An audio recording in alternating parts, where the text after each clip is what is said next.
ظاہر ہے بچے ہیں,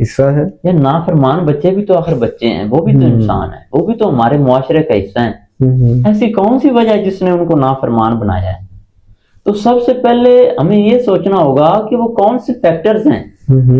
کیا وہ کچھ سماجی دباؤ ہے؟ کیا وہ ہمارا غیر ضروری پریشر ہے؟ کیا وہ ہماری غیر ضروری ڈانٹ ہے؟ کس وجہ سے وہ نافرمان بنے ہیں؟ یار پہلے اس وجہ کو چیک کریں. جب ہمیں اس وجہ کا پتہ چل جائے گا تو بچوں کی نافرمانی تو آٹومیٹیکلی ختم ہو جائے گی. تو سب سے پہلے اس وجہ کو چیک کریں, بلا وجہ نہ سناتے جائیں. بچوں کی بھی کچھ سنیں. جب ہم ان کو سنیں گے, جب ہم ان کی باتیں سنیں گے تو 50% ان کی نافرمانی تو فوراً ختم ہو جائے گی. ان کو پیار سے سنیں, ان کو سمجھائیں. یار بچے نافرمان ہیں, ہے تو بچہ نا, یا تو ہم اس کو بچہ کہنا چھوڑ دیں.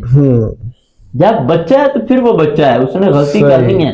ہماری یہ ذمہ داری ہے کہ اس کی محبت میں کمی نہ آنے دیں, اس کی توجہ میں کمی نہ آنے دیں. محبت سے سمجھائیں, پیار سے سمجھائیں, اپنے پاس بٹھائیں. ایک نہ ایک دن آئے گا وہ بچہ ٹھیک ہو جائے گا. اس کے علاوہ چیخنے سے, چلانے سے کچھ بھی نہیں بنتا. نرم لہجے سے بچے ہمیشہ نرم لہجے سے سیکھتے ہیں, چیخنے چلانے سے نہیں سیکھتے. بچوں کے اندر تو پائی محبت جاتی ہے. یہ ہم ہیں, ہماری مصروفیت, ہم اپنی زندگی میں اتنے بیزی ہو جاتے ہیں کہ ہم بچوں کو ٹائم نہیں دیتے, اور بچے نافرمان اور ان میں چڑچڑا پن اور وہ ضدی پن آ جاتا ہے. بچوں کو پیار سے سمجھائیں, بلکہ بچوں کے لیے مثال بنیں, خود مثال بنیں. آپ بچے نافرمانی چھوڑ دیں گے جب ہم بچوں کی ایک ایک بات غور سے سنیں گے. جب ہم بڑے ہو کر بچوں کی تابع داری کریں گے, تابع داری سے یہی ہے نا کہ جو ان کی ڈیمانڈ ہے مطلب جائز ڈیمانڈ کو پورا کریں گے, آٹومیٹیکلی بچے بھی ہمارا مطالبہ مانیں گے.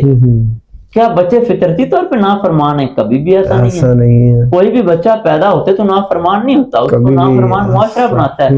ہمارے سماجی حالات ہوتے ہیں, بالکل ہم بچوں کو ٹریٹ اس طریقے سے کریں کہ بچے نافرمانی چھوڑ دیں, بچے نافرمان بنے ہی نہ.